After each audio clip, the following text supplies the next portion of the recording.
Novel کا نام ہے اماں اور اس کو لکھا ہے عالیہ بخاری نے۔ اوہ، کہیں سے بھی مناسب نہیں یہ مینا کے ابا بھی، بس ہنڈیاں بھونتے ہوئے بھی اماں کا دماغ اسی ادھیڑپن میں تھا جس سے وہ پچھلے 3 دن سے نبرد ازما تھیں۔ اب تو خدا کرے کہ آپا رشیدہ کے ملنے والوں میں بات بن جائے، ورنہ ایک کے بعد دوسرا خیال بڑی دیر سے ان کے ذہن کو مصروف مگر زبان کو خاموش رکھے ہوئے تھا۔ چھوٹے سے صحن میں لگے نل کے پاس بیٹھی نینا ان کی اس غیر معمولی خاموشی کی وجہ اچھی طرح جانتے ہوئے بھی بظاہر انجان بنی ہوئی کپڑے دھونے میں مصروف تھی۔ اس ڈائی کمرے والے گھر میں ویسے بھی کوئی راز زیادہ دیر راز نہیں رہ پاتا تھا۔ اماں کے لاکھ آواز دے آنے کے باوجود بھی اس کے کان میں بھنک پڑ گئی تھی کہ چچا جمال دین کے توسط سے اس کے لیے کوئی رشتہ آیا ہے۔ تم کچھ بھی کہو میرا دل نہیں مانتا، آخر کوئی جوڑ بھی ہو تو۔ اماں کے منہ سے ادا ہونے والا یہ جملہ اس نے واضح طور پر سنا تھا اور جملے کے معنی خیزی کو بام کر پانی پینے کے لیے اٹھنے کا ارادہ ترک کر کے بستر میں مزید دبک گئی تھی۔ فضول باتیں مت کرو، بھائی جمال دین کہہ رہے تھے۔ یہ بڑا نیک شریف لڑکا ہے، اچھا کما رہا ہے، اور کیا چاہیے؟ ابا کی آواز میں دبا دبا سا جوش تھا۔ ہاں تو کیوں نہیں کمائے گا؟ آگ لگا رکھی ہے رکشا کے کرایوں نے، رکشا سے زیادہ تیز تو ان کا میٹر بھاگتا ہے۔ ابا کی بیان کردہ خوبی سے معروف ہونے کی بجائے وہ بری طرح چڑ گئیں۔ شش و پنج کے عالم میں بستر میں گھسی مینا کو ان کے اس جھنجھلاہٹ بھرے انداز پر ہنسی آ گئی تھی۔ اس انکشاف سے خود اسے بھی کوئی خوشی نہیں پہنچی تھی کہ ابا اس کے لیے کسی رکشہ ڈرائیور کے رشتے کو موزوں بلکہ موزوں ترین سمجھ رہے ہیں، مگر اماں کا ری ایکشن مینا کے لیے خاصا حیران کن تھا۔ کہاں وہ اٹھتے بیٹھتے سوتے جاگتے ہر آئے گئے کے سامنے مینا کے لیے کسی اچھے رشتے کے نہ ملنے کا دکھڑا لیے بیٹھی رہتی تھیں، اور اب کچھ عرصے سے تو اچھے کا لفظ بھی ان کی گفتگو سے غائب ہو چکا تھا۔ صرف کسی رشتہ کا ہونا ہی وہ اپنی خوش قسمتی قرار دیتی تھیں۔ مینا کو تو کبھی ایسا لگتا تھا جیسے اماں کا بس چلے تو وہ کسی بھی راہ چلتے کے ساتھ اسے 2 بول پڑھا کر رخصت کر دیں۔ اس قدر غیر یقینی صورتحال میں ان کا ابا کے پیش کردہ رشتے میں یوں کیڑے نکالنا مینا کی سمجھ سے باہر تھا۔ کب تک ان کپڑوں کو لیے بیٹھی رہے گی؟ اماں کی آواز پر وہ اپنے خیالوں سے باہر آ گئی۔ ذرا جلدی سے سمیٹ کر بیٹھک صاف کر لے بیٹا۔ دوسرا جملہ ذرا نرم لہجہ میں ادا کر کے وہ باورچی خانہ سے ملاحقہ اسٹور میں چلی گئیں۔ مینا بے نیازی سے سر جھٹک کر دوبارہ اپنے کام میں مصروف ہو گئی۔ صبح سے اب تک اماں 2 مرتبہ اسے بیٹھک صاف کرا چکی تھیں۔ ذرا سے کمرے کی ہر چیز چمک اٹھی تھی۔ وہ اب پھر وہاں وقت ضائع کرنے کے موڈ میں ہرگز بھی نہیں تھی، مگر اماں کی ناراضگی کے ڈر سے اس نے باقی بچے ہوئے میلے کپڑوں کو باسکٹ میں واپس ڈال کر صحن دھونا شروع کر دیا۔ آج خالہ رشیدہ کچھ لوگوں کو اس کے رشتے کے سلسلے میں لا رہی تھیں۔ صبح سے ان کی بار بار آمد اور اماں کی بیٹھک کی صفائی کی خصوصی ہدایت اسے سارا قصہ سمجھا چکی تھیں۔ کوئی نئی بات نہیں تھی۔ ہر 15-20 دن کے وقفہ سے یہ سارا ڈرامہ اسی ترتیب سے پیش ہوتا تھا اور بلا کسی انجام کے ختم بھی ہو جاتا تھا۔ لاکھ خوف کے باوجود مینا کو اس میں حصہ لینا ہی پڑتا تھا۔ وائپر سے پانی خشک کرتے ہوئے اس نے اسٹور کے ادھ کھلے دروازے کی طرف دیکھا۔ اماں کی اسٹریپٹر جاری تھی، ان کے پیچھے جانا فضول ہی تھا۔ اسٹور میں بکسوں کو اوپر تلے رکھ دینے کے بعد ایک ہی آدمی کے کھڑے رہنے کی جگہ بچتی تھی۔ باورچی خانے کے دروازے پر وہ لمحہ بھر کے لیے رکی، جیسے سوچ رہی ہوں کہ اب کیا کرنا ہے۔ سالن اماں چڑھا ہی چکی تھیں۔ دونوں چھوٹے بھائیوں کے اسکول اور ابا کے دکان سے آنے میں ابھی وقت باقی تھا۔ مینا اماں اسے پکارتی ہوئی اسٹور سے باہر آ چکی تھیں۔ یہ والے کشن کیسے ہیں؟ بیٹھک کے صوفہ پر یہ زیادہ اچھے لگیں گے۔ وہ مینا سے رائے مانگ رہی تھی اور مینا یہ سوچ رہی تھی کہ اماں آج کل اسے کچھ زیادہ ہی حیران کرنے لگی ہیں۔ ٹین کے بکسوں میں رکھے کشن کو ذرا میٹس اور دیگر چھوٹی موٹی چیزوں کی تو وہ کسی کو ہوا بھی نہیں لگنے دیتی تھیں۔ عید بقرہ عید پر بھی مینا کے لاکھ سر پٹکنے پر وہ اس کے ضد نما شوق سے سمجھوتا کرنے پر راضی نہیں ہوتی تھیں۔ ساری آب ختم ہو کر رہ جائے گی، جہیز میں رکھے خاک اچھے لگیں گے۔ ان کا یہ جواز بارہا سن لینے کے بعد اب تو اس نے کہنا ہی چھوڑ دیا تھا، مگر اب وہ ان ہی سنبھال کر رکھی گئی چیزوں میں سے ایک چھوٹا سا ڈیڑھ بغل میں دبائے بڑے شوق سے کہہ رہی تھیں، ذرا دیر کے استعمال سے کوئی گھس تھوڑی جائیں گے، مہمانوں کے سامنے بھی تو عزت کی 4 چیزیں ہونی چاہیے، لے بیٹا یہ بیٹھک میں رکھ دے۔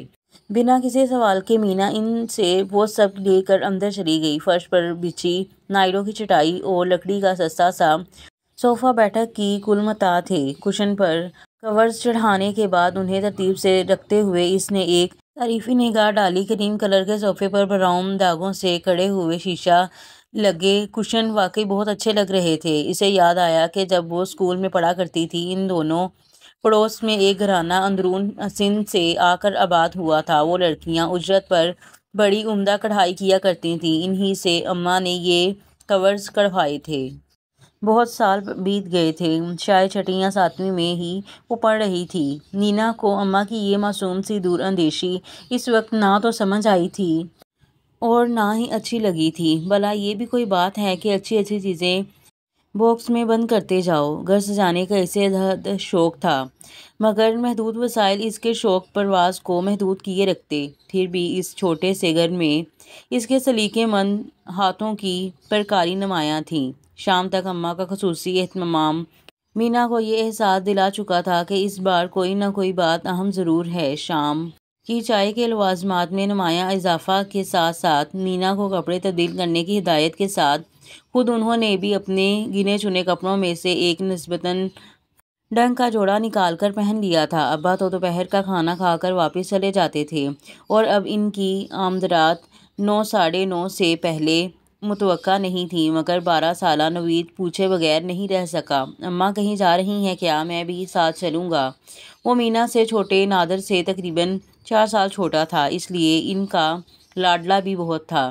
ان کے تینوں بچوں میں 4-5 سال کا فرق تھا، اس لیے سب نے اپنے اپنے وقت میں خوب ناز اٹھوائے تھے۔ خود مینا شادی کے 5 صبر آزما سالوں کے انتظار کے بعد پیدا ہوئی تھی۔ نوید کی غلط فہمی کو جھنجھلائے ہوئے انداز میں دور کرتے ہوئے وہ عصر کی نماز کے لیے کھڑی ہو گئیں۔ مہمانوں کی متوقع آمد کے پیش نظر آج ان کی دعا زیادہ طویل نہیں ہو سکی تھی، ورنہ عصر اور مغرب کا درمیانی حصہ وہ جائے نماز پر ہی گزارتی تھیں۔ اللہ میری بچی کی قسمت اچھی کرے، خدا کرے کہ آج بات بن جائے تو میں تیرے باپ کے سامنے کچھ بول سکوں۔ مینا کے اوپر دم کر کے وہ آہستہ سے بولیں تو ان کے لہجے میں گلی آنسوؤں کی نمی بہت نمایاں تھی۔ اب مینا کی سمجھ میں ساری بات آتی جا رہی تھی، گویا ابا کے لائے گئے رشتے سے بچانے کے لیے اماں آج ایک بھرپور کوشش کر لینا چاہ رہی تھیں۔ مہینے کے آخری عشرے میں انہوں نے اپنے سارے وسائل اس بازی کو جیتنے کی کوشش میں جھونک دیے تھے۔ لوازمات سے بھری ٹرے کو دیکھ کر مینا کو درد کا اندیکھا احساس اپنے اندر پھیلتا محسوس ہوا۔ اپنے رد کیے جانے سے زیادہ اسے اب اماں کی مایوسی کا احساس ستا رہا تھا۔ یا اللہ، وہ لوگ جیسے بھی ہوں میں انہیں پسند آ جاؤں۔ شاید پہلی مرتبہ اس نے بغیر سوچے سمجھے کوئی دعا مانگی تھی۔ مہمانوں نے آتے آتے خاصی دیر کر دی تھی۔ اماں اس انتظار میں مغرب کی نماز بھی یکسوئی سے نہیں پڑھ پائی تھیں۔ ادھر مینا سموسوں اور مٹھائی، کیک وغیرہ نوید اور نادر کے ہاتھوں سے بچانے کی کوشش میں ہلکان ہوئی جا رہی تھی کہ آخر وہ لوگ آ ہی گئے۔ معلوم نہیں کتنی عورتیں تھیں اور کتنے بچے باورچی خانہ میں بیٹھی مینا شور و گل سے اندازے لگاتی رہی، آپا آپا پوری سوزوکی بھر کر مہمان آئے ہیں۔ نوید کی اطلاع پر وہ پریشان ہو گئی۔ اب پتہ نہیں یہ سب چیزیں پوری بھی پڑیں گی یا کم رہیں گی۔ وہ سوچ میں پڑ گئی، سمجھ میں نہیں آ رہا تھا کہ کیا کرے۔ اے مینا، تھوڑا سا اور سامان منگا لے بیٹا۔